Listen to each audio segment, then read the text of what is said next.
Israel पर हमले के बाद ईरान ने की भी तरफ से बयान आया है। बदला लेने के लिए हमला किया, ईरान ने यह कहा है। ईरान की तरफ से यह बात कही गई है कि हमने बदला लेने के लिए किया है। अशरफ, जब नसरुल्लाह को मारा गया था उसके बाद से यह था कि क्या ईरान खुलकर आएगा युद्ध में, यह भी था कि क्या आईडीएफ की तरफ से एक तरह से कूच किया जाएगा, जमीन की कार्रवाई की जाएगी, ग्राउंड कार्रवाई की जाएगी। अब आखिरकार हम अगर ईरान की तरफ से यह कार्रवाई देख रहे हैं तो वो सारी आशंकाएं, सारी चर्चा, और खासकर उस दिन जब आईडीएफ की तरफ से ग्राउंड इन्वेजन कर दिया गया है लेबनान में। अशरफ।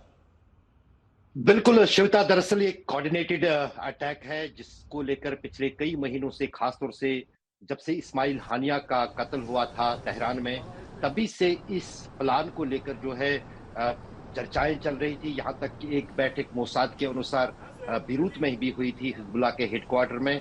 और जिस दिन हिजबुल्लाह के प्रमुख हसन नसरुल्लाह को मारा गया, उस बहुमंजिली इमारत में जो अंडरग्राउंड उनका मीटिंग हॉल था, वहां पर मीटिंग में जो है हसन नसरुल्लाह के साथ साथ एक ईरानी रेवोल्यूशनरी गार्ड के कमांडर भी मारे गए, डिप्टी चीफ भी मारे गए थे उस हमले में। तो जाहिर है कि कई महीनों से इस ईरानी बदले की तैयारी चल रही थी, और खास तौर से क्योंकि सुप्रीम लीडर की सबसे ज्यादा आईआरजी यानी इस्लामिक रेवोल्यूशनरी गार्ड पे चलती है, उन्होंने खुद कहा था कि इस्माइल हानिया के कत्ल का बदला लेगा। उसके बाद थोड़ी होशियारी दिखाई थी इजराइल ने, एक के बाद एक हमास को खत्म करने के बाद, लगभग हाशिए पर लाने के बाद वही तरकीब उसने हिजबुल्लाह पर भी शुरू कर दी थी पिछले एक महीने से, और खास तौर से पिछले 10 दिन से, जब से सभी जितने भी टॉप लीडरशिप है उनके प्रमुख सहित, हसन नसरुल्लाह सहित, वो पूरी तरह से खत्म कर दी। अब कोई बड़ा कमांडर नहीं बचा था।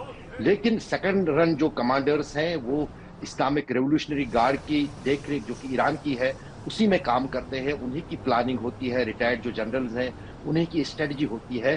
तो ये कोऑर्डिनेटेड अटैक इसलिए किया गया है कि आने वाले एक आध घंटे में आप देखेंगे कि ड्रोन से भी इसराइल पर हमला होगा। ड्रोन्स की एक बहुत बड़ी तादाद तैयार बैठी है लेबनान में, और हुतीस के यमन में वो वहां से ड्रोन्स भी आ जाएंगे, ताकि जो आपने सही कहा कि जब तक एक क्षमता जो होती है ड्रोन सिस्टम की, जब तक वो क्षमता इन छोटे छोटे राकेटों में खत्म हो जाएगी, उसके बाद प्रहार जो होगा इन चारों जो प्रॉक्सीज भी हैं ईरान के और ईरान के हैं, ड्रोन्स के हमले जो हैं वो बढ़ जाएंगे। तो आने वाले कुछ देर तक काफी महत्वपूर्ण है पूरे इस क्षेत्र में। और अशरफ, जो हम अपने दर्शकों को भी बता रहे हैं ना, जिन अलर्ट्स के बारे में बता रहे हैं, हम अगर जूम इन करके ये दिखाएं तो देखिए जो ये ऐप है इसमें भी लगातार बमों की वर्षा, आपको ये पूरा जो रेड स्पॉट्स हैं सारे, ये आप इजराइल का नक्शा देख रहे हैं।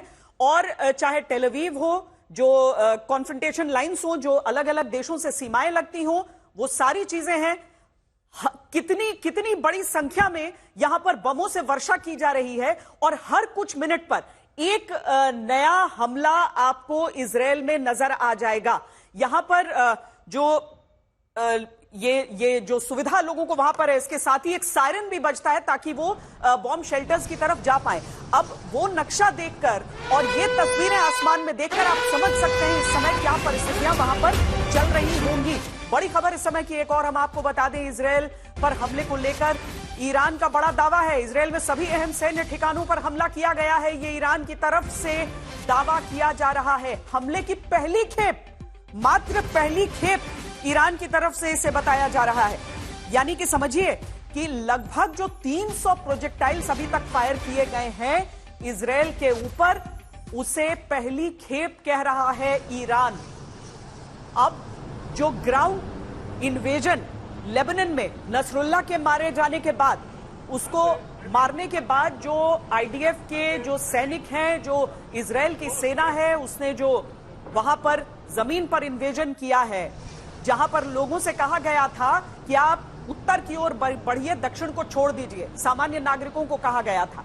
अब इजराइल को न केवल ये आक्रमण करने हैं बल्कि अपनी सुरक्षा के बारे में भी सोचना है। और अशरफ, जो बड़ी खबर आप दे रहे हैं कि ड्रोन्स भी तैयार हैं, ड्रोन्स की खेप भी तैयार है। अगर पहला हमला हम इसे माने कि इतनी बड़ी संख्या में वहां पर बमबारी की जा रही है, तो ईरान भी एक पूरी रणनीति के साथ आगे बढ़ा है इसमें। अशरफ।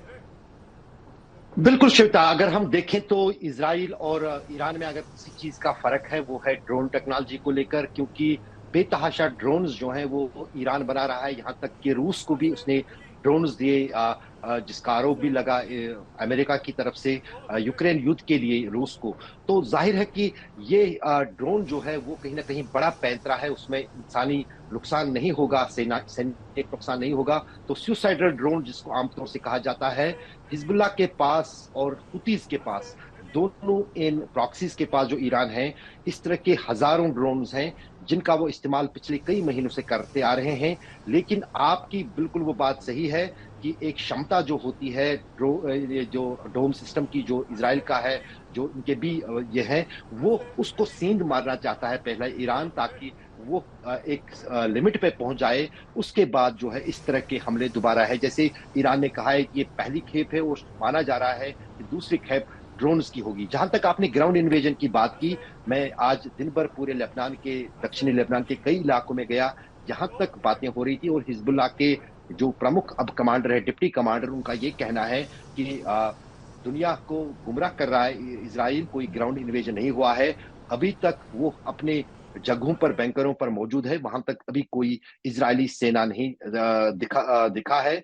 और यदि इजराइल की ये फितरत रही है, जब वो कहीं पर कोई ग्राउंड इन्वेजन करता है, वो लोगों को कोई आगाह नहीं करता है, तो आगाह करने की क्या जरूरत थी। वैसे भी अगर हम पूरे इस दक्षिणी लेबनान की बात करें, पूरी तरह से खाली है, और कुछ बचे कुछ लोग जो वहां पर घरों की हिफाजत के लिए रखे गए थे, वो भी जब पिछले कुछ दिनों के से हालात बिगड़े हुए हैं, खासतौर से हसन नसरुल्लाह के मारे जाने के बाद, तब से वो लोग भी वहां पर भागे हैं। मैं टायर सिटी गया था, टायर से आगे मिरजून एक गांव है, हमें सिर्फ हिजबुल्लाह के लड़ाकों के बगैर वहां पर कोई एक भी व्यक्ति, सिविलियन या आम नागरिक नहीं दिखा। तो जाहिर है कि वहां पर सीधे अगर आमना सामना होगा, इजरायली सेना का और हिजबुल्लाह का होगा। और ये जो आज ईरान ने अटैक शुरू किया है, उसका आड़ लेते हुए हो सकता है कि जो टैंक्स नॉर्दर्न बॉर्डर पे रखी है और जो ग्राउंड फोर्स वहां पर तैनात रखा है, उनको भी निशाना बनाने की कोशिश हिजबुल्लाह से सीधे तौर पर होगी, क्योंकि उसमें कोई डोम सिस्टम या कोई एंटी एयरक्राफ्ट सिस्टम की जरूरत नहीं होगी। वो 1-to-1 बैटल होगी, और शायद माना जा रहा है कि वहां पर जो है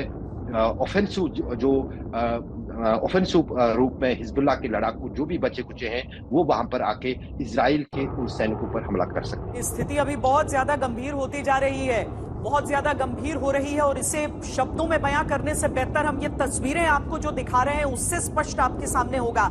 दरअसल इससे पहले जब हिजबुल्लाह ने 2006 में उसके ऊपर दनादन रॉकेट फायर किए थे, उसके बाद ही आयरन डोम की जरूरत महसूस हुई थी। एक तरह से हम देखें तो कॉम्बैट में इस्तेमाल उसका 2011 के बाद से हुआ था। एक प्रक्रिया है जिसके जरिए एक तरह से आप समझ लीजिए एक अदृश्य शील्ड हो जाता है समूचे इजराइल पर, जहां पर इंटरसेप्ट कर लिया जाता है। जैसे ही कोई रॉकेट आ रहा होता है, कोई बॉम्ब, कोई मिसाइल आ रहा होता है, तो उसको इंटरसेप्ट बीच में कर उसे आसमान में ही उस शील्ड के साथ नष्ट कर दिया जाता है।